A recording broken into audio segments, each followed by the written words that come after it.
తెలంగాణ విద్యుత్ సంస్థలో పనిచేస్తున్నటువంటి ఆర్టీసీలందరూ ఈ 26 మరి 9 2024 12 గంటలకి అందరూ హాజరు అవ్వాలని, ఈ విద్యుత్ సంస్థలో పనిచేస్తున్న ఆర్టీసీలకు జరుగుతున్న అన్యాయం అక్కడ మాట్లాడటం జరుగుతుందని, మన ఈ జేఏసీ నాయకత్వం మొత్తం కూడా కన్వర్షన్ అనే విధానం మీదనే మేము ముందుకు వెళ్తున్నాము.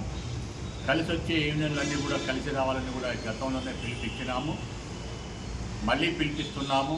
ఎవరైనా సరే ఆర్టీసీ యూనియన్లు ఏ ఉన్నా కూడా పెద్ద మనసుతో అందరూ కూడా దీనికి మద్దతు ఇచ్చి రేపు జరగబోయేటువంటి జేఎల్ఎం రిక్రూట్మెంట్ని మరి నిలుపుదల చేసి ఆ పోస్టుల్లో ఎవరైతే అర్హులు ఉన్నారో వారందరికీ కన్వర్షన్ ఇవ్వాలని ఈ జాయింట్ యాక్షన్ కమిటీగా మేము పిలుపునిస్తున్నాము.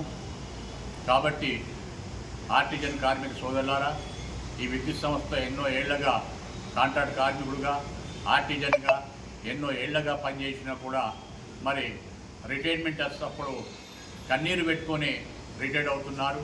కనీసం డిపార్ట్మెంట్ ద్వారా మనకి కనీసం శాలువ కప్పి పూలదండ కూడా వేసే పరిస్థితి లేదనేది ప్రతి ఒక్క ఆర్టిజన్ కార్మికుడు ఆవేదన.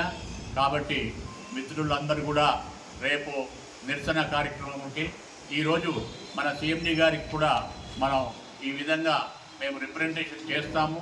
మరి అదేవిధంగా కన్వర్షన్ విధానం రావాలి అని చెప్పి మేము మీ అందరికీ కూడా మరి తెలియజేస్తున్నాము.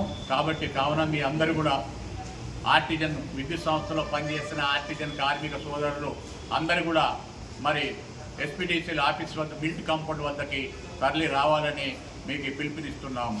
Thank you.